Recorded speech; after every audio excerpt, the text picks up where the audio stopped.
샬롬. 혹시 오늘 이 말씀 앞에 서기까지 어려움과 고민이 있으셨을지 모르겠어요. 그러나 자신의 백성의 기도에 귀 기울이시고 응답하시는 하나님의 은혜를 경험하게 되는 오늘 하루가 될 줄 믿습니다. 오늘 함께 은혜를 나눌 말씀은 열왕기하 6장 말씀입니다. 제6장.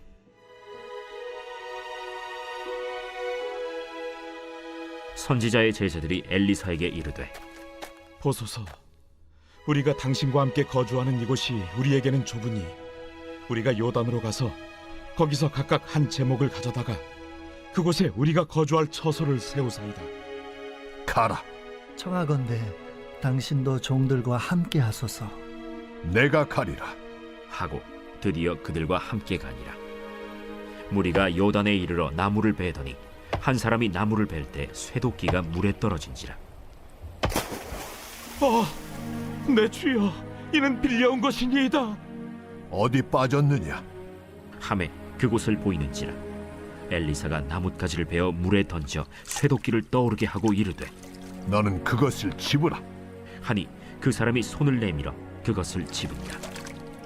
그때에 아람 왕이 이스라엘과 더불어 싸우며 그의 신복들과 의논하여 이르기를, 우리가 아무데 진을 치리라 하였더니 하나님의 사람이 이스라엘 왕에게 보내 이르되, 왕은 삼가 아무 곳으로 지나가지 마소서.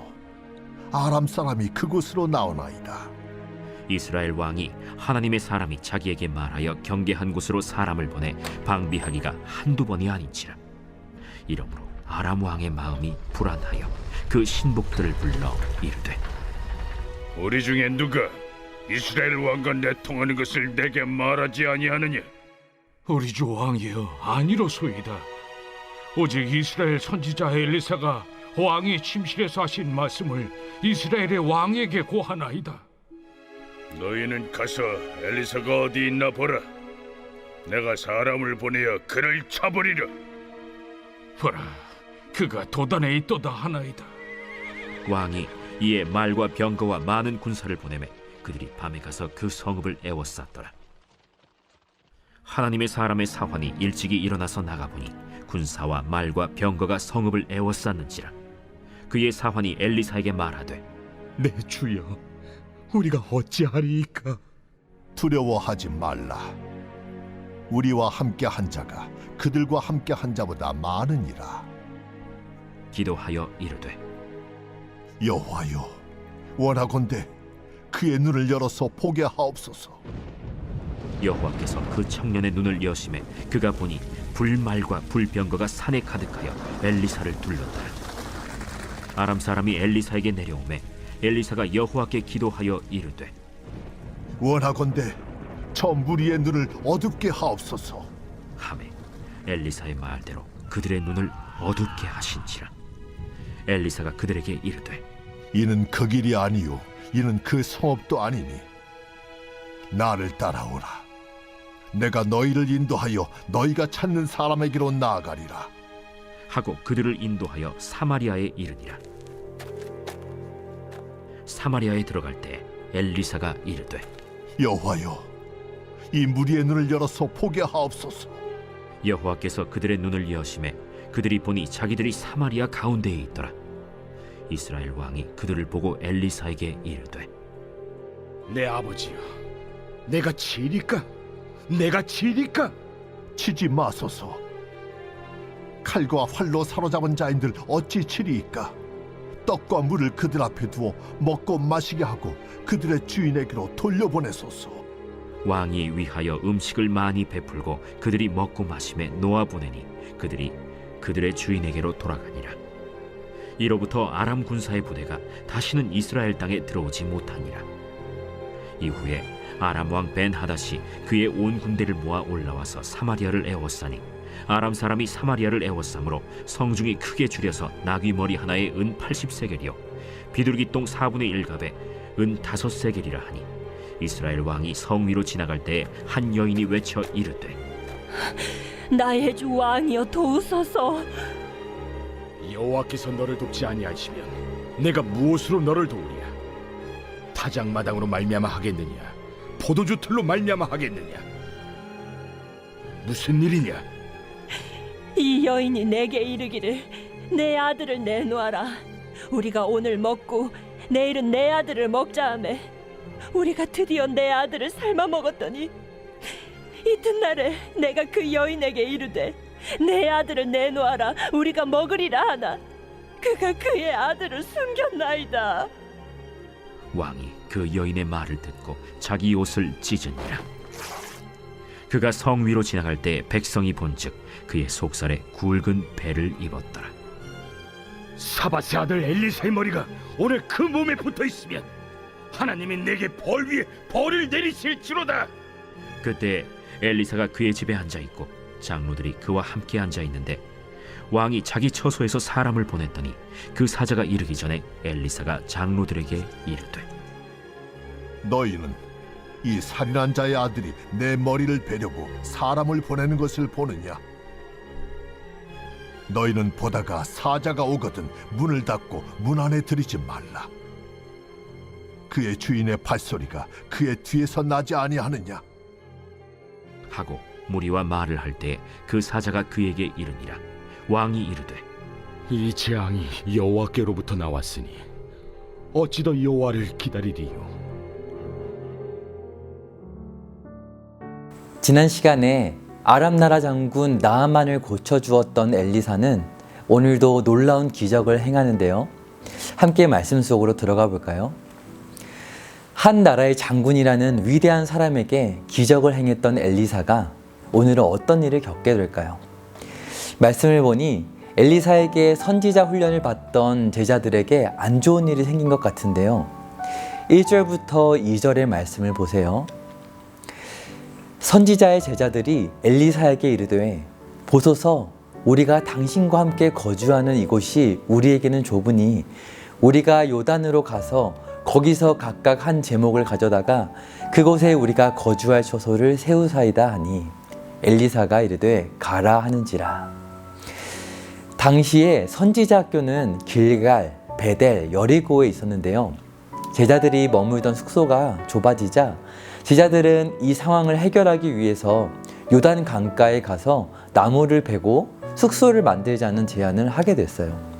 그런데 이때 3절을 보니 어떤 제자가 함께 가달라는 부탁을 하게 되었고 엘리사는 함께 가게 되었어요.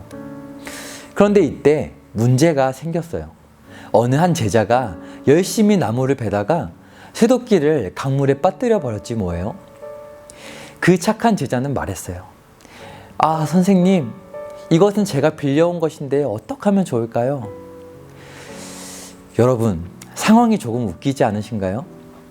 선지자가 되기 위해서 어려움을 마다하지 않고 훈련을 받던 제자들이라면 스스로 제자들끼리 협력해서 나무도 베고 숙소를 지으면 될 것 같은데 위대한 선지자를 이렇게 별 볼 일 없는 자리에 있게 하다니요. 물론 당시에 쇠로 만든 도끼는 굉장히 귀한 것이어서 만약에 잃어버리게 되면 그 값만큼 그것을 빌려준 사람에게 노예처럼 시중을 들고 굳은 일을 해야만 하는 안타까운 상황이었어요. 이런 사실을 잘 알고 있었던 엘리사는 어떻게 했을까요? 6절부터 7절의 말씀을 보세요.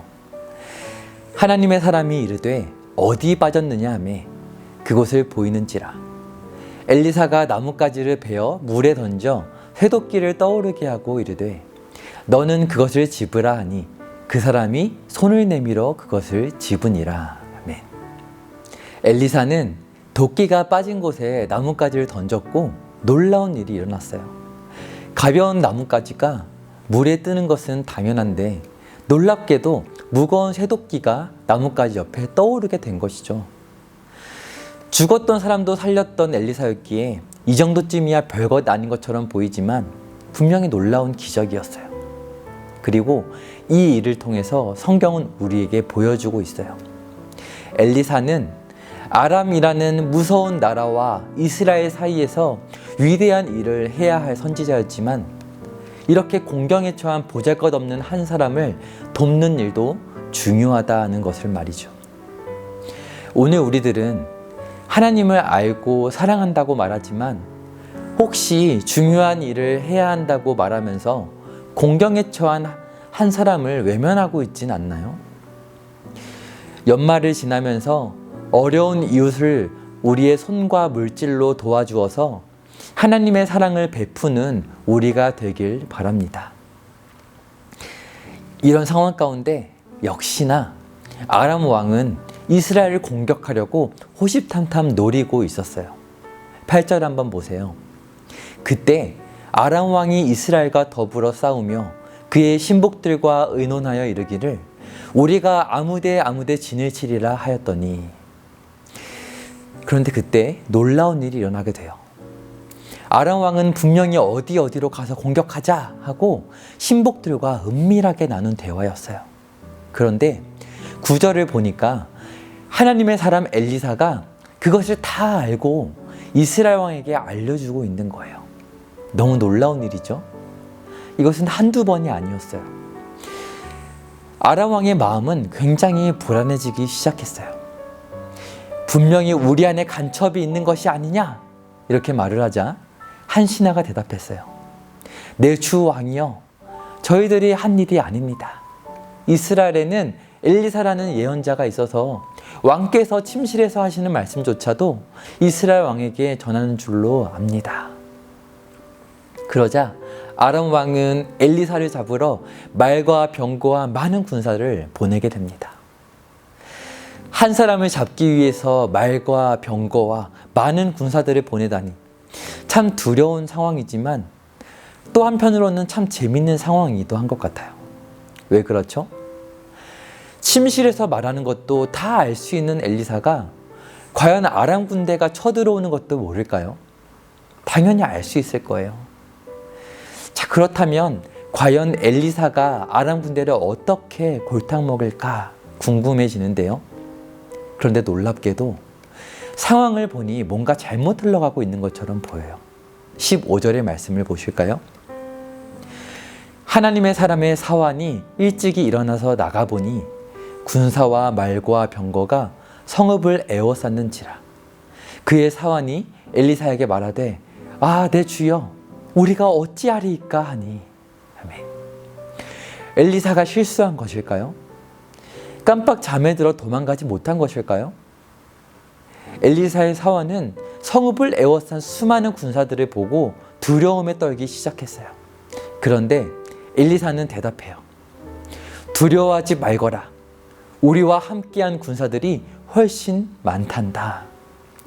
사환이 보기에는 엘리사와 자신 단 둘밖에 없고 당장 죽을 것만 같은 상황인데 도대체 무슨 말을 하는 것일까요? 17절의 말씀을 보세요. 엘리사가 기도하여 이르되 여호와여, 원하건대 그의 눈을 열어서 보게 하옵소서 하니 여호와께서 그 청년의 눈을 여심해 그가 보니 불말과 불병거가 산에 가득하여 엘리사를 둘렀더라. 아멘.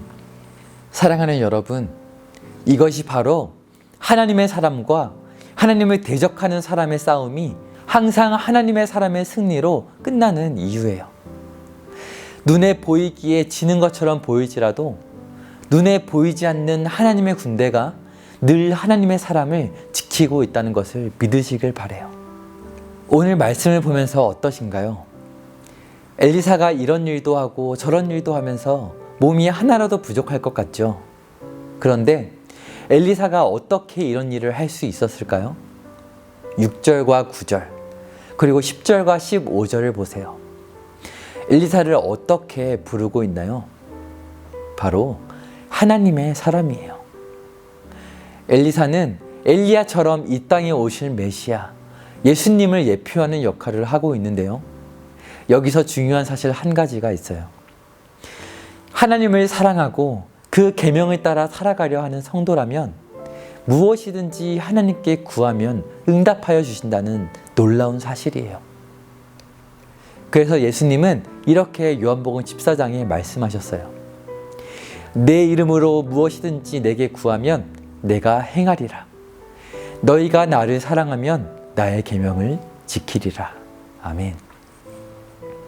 오늘 예수님처럼 엘리사처럼 하나님을 사랑하고 말씀을 늘 가까이 하고 살아가는 우리가 되길 소망합니다. 그래서 하나님의 사람이라고 하나님께서 불러주시는 저와 여러분이 되기를 축복합니다.